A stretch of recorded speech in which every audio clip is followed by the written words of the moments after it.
Jusqu'au 20 décembre 2025, nous sommes dans la 4e année et au 3e centième jour depuis le début de l'invasion totale. Soyez les bienvenus, je vous salue, voici le rapport quotidien sur la situation. Le rapport d'aujourd'hui montre l'expansion de la guerre des drones avec des systèmes à fibre optique et des lignes de défense ukrainiennes échelonnées à Donetsk et Liman. Nouveaux gains territoriaux russes autour de Siversk. Parallèlement, une rhétorique russe victorieuse mais contradictoire et déconnectée de la réalité, ainsi que des frappes ukrainiennes sur les stratégies aériennes et navales russes, touchent les forces en Crimée. Parmi eux, de nouveaux tirs sur la base de Belbek et bien d'autres choses.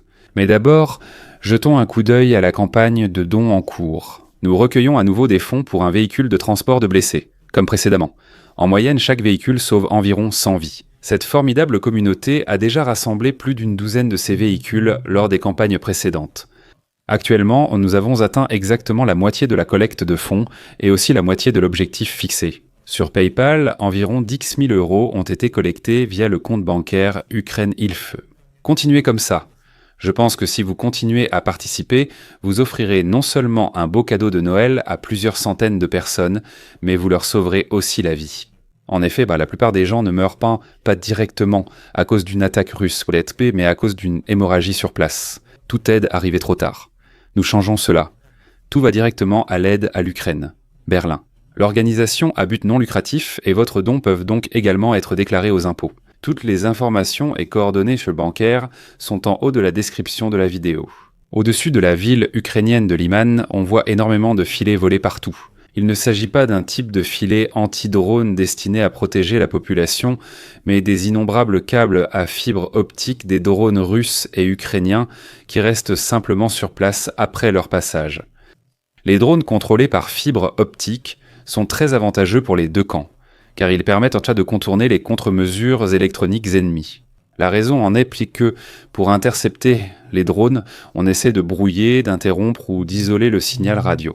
Mais ici, ce n'est pas possible car il n'y a pas de signal radio, le contrôle se faisant directement par la fibre optique. Et il y a environ 2 ans, on voyait 1 ou 2 drones par semaine, alors qu'aujourd'hui, sur certains secteurs du front, il n'y a presque plus rien d'autre à voir. De nouvelles images de drones montrent des positions défensives ukrainiennes à l'ouest de Donetsk. Pour rappel, ceci n'est que la première ligne de défense, qui est exclusivement défendue par des drones. Ici, les véhicules russes doivent être stoppés et détruits sur le champ. Il en va de même pour l'infanterie, mais ici, c'est avant tout une sorte de barrière anti-véhicule qui a été installée. Ensuite viennent les tranchées, qu'on ne peut pas voir d'ici car elles se trouvent à plusieurs kilomètres d'ici. Il faut arrêter les fantassins ayant réussi à passer ici. Les Ukrainiens ont énormément investi dans cette défense, ils ne vont donc pas l'abandonner. Le ministre ukrainien de la Défense a déclaré que le renforcement des fortifications le long de tous les secteurs du front progresse. Selon lui, 2000 ont été réalisés à ce jour, environ 3000 km de fossés anti-chars, 1000 km d'obstacles en béton, 16 000 km de fils barbelés et 4300 km de barrières à profil bas ont été construits. Et c'est précisément ce territoire que les Russes exigent désormais des Ukrainiens sans condition, afin que la partie russe puisse envisager la possibilité d'un cessez-le-feu.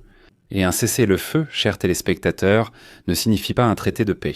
Notre propagandiste préféré, Solovior, affirme également que la Russie a déjà entièrement occupé tout le Donbass. Il exige aussi de rayer les villes ukrainiennes de la carte par des bombardements massifs. Ces déclarations sont encore contradictoires et toujours sans logique militaire. Si le Donbass était réellement sous contrôle russe, il n'y aurait aucune raison opérationnelle d'y détruire les villes. De telles exigences n'ont de sens que si les territoires ne sont pas contrôlés et que l'adversaire continue de résister. La rhétorique contredit encore une fois indirectement ses propres dires. Mais je ne voulais évidemment pas vous priver de ce regard déconnecté de la réalité sur la propagande d'État russe. Les principaux changements territoriaux du jour se produisent près de Seversk. Après que les Russes ont pris le contrôle de la ville, ils se concentrent sur les flancs de la ville. Après Filia Serebrianka, Tronkivka est aussi sur le point de tomber. C'est la localité ici en haut, et il y a aussi les premières géolocalisations là-bas.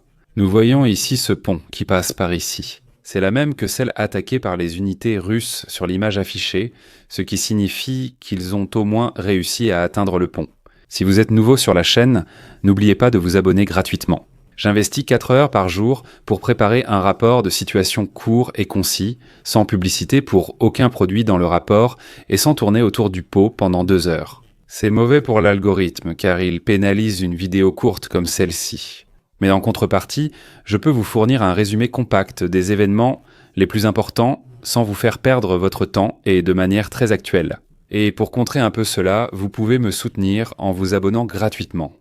Merci beaucoup pour cela. Les forces spéciales ukrainiennes annoncent avoir touché un autre navire de guerre russe. Selon eux, il s'agirait du patrouilleur du projet 2260 qui est capable de lancer des missiles guidés.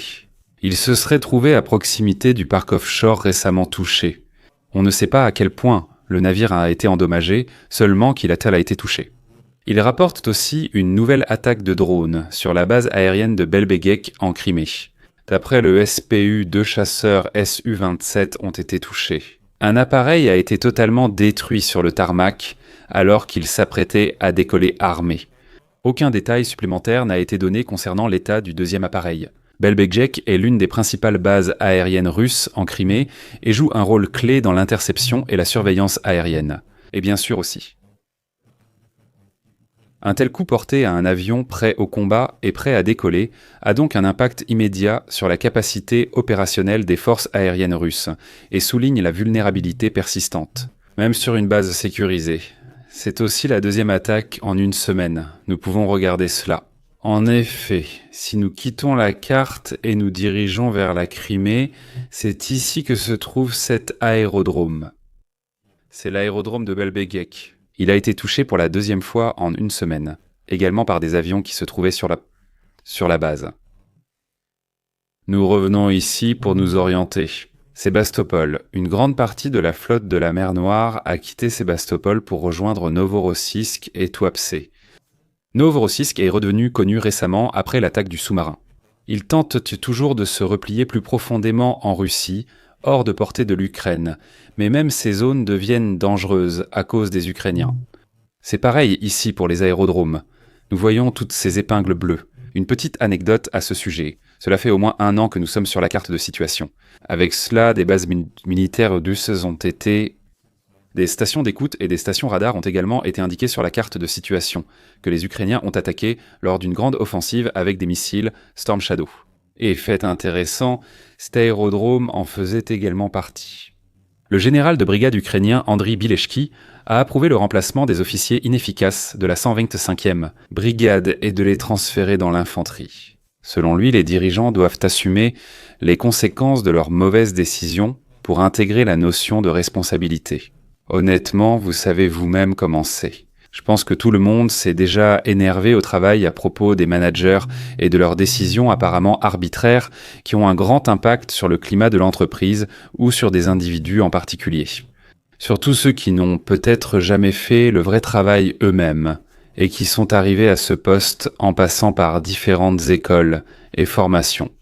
C'est à peu près la même chose ici. Sauf que les décisions d'un officier sont souvent liées à la vie de ses subordonnés. Et celui qui ne respecte ni la vie ni les compétences de ses subordonnés. Ou simplement, s'il n'est pas capable d'agir de manière logique et tactique et prend de mauvaises décisions, il doit aussi en assumer ou en subir les conséquences. Depuis des mois, on se plaint de troupes mal préparées, de faiblesse du commandement et de ressources insuffisantes. Soldats portés disparus.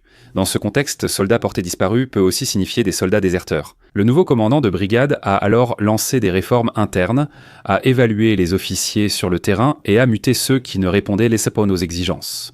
Il considère lui-même cette démarche comme une étape nécessaire vers une armée plus apte au combat et plus responsable, où les grades formels ne protègent plus à eux seuls de la responsabilité opérationnelle, et où les soi-disant généraux de papier sont remplacés par des dirigeants solides. Avant que quelqu'un ne pense que cela peut déjà arriver, parce qu'ils sont en guerre et que la relève n'est pas formée assez rapidement, etc. Car on apprend à diriger et à commander qu'en dirigeant et en commandant. Permettez-moi de dire ceci. J'ai été soldat et je suis encore réserviste, je connais donc notre troupe.